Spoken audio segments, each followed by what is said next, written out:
Back in 2004, city employees moved to 1 East 1st Street. The building dates back to the early 1960s and is the first high-rise constructed in Reno.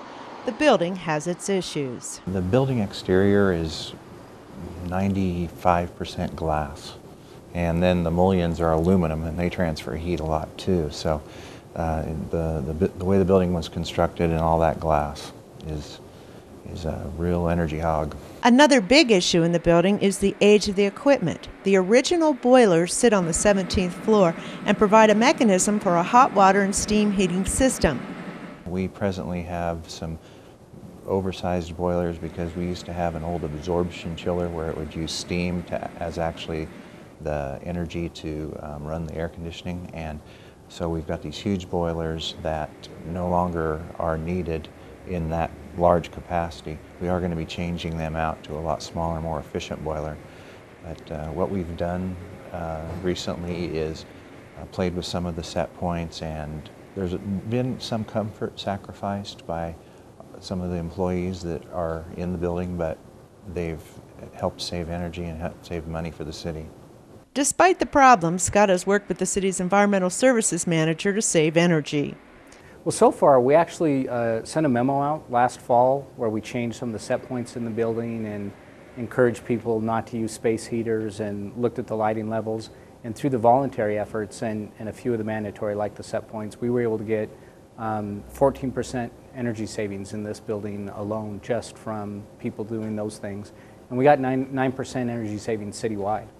Jason says it is more than twice the energy savings than he expected. He attributed the cost savings to the practical things that we can all do at home and at work. Employees made the difference by living with cooler offices in the winter and other conservation measures. A lot of it is just treating your office space and your workspace like you do at home. You know, just turning off the lights when you're not in your office, turning the lights on and off when you go in and out of the restrooms. We tend not to leave our lights on all the time in the restrooms at home, but we leave them on here all the time. And just getting people to do those sorts of things.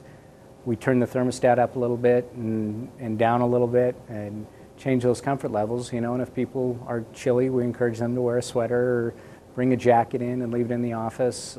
We brought in little portable fans for people who get too hot to deal with the comfort levels. And every office has a little bit of control over their range, and we just want them to, you know, do the same things you do at home, turn things off when you're not using it, turn the computer off at night.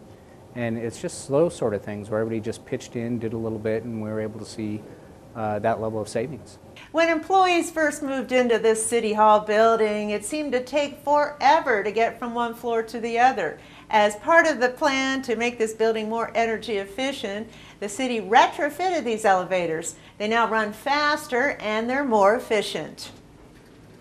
The city has been working with a company that is auditing the energy savings and has a phased plan to dramatically cut the energy use. Another phase of the plan is to replace the antiquated equipment. It will cost $20 million to remove the boilers and replace them with state-of-the-art systems, but the change will pay for itself in energy savings. City Council plans to vote on the upgrades later this year.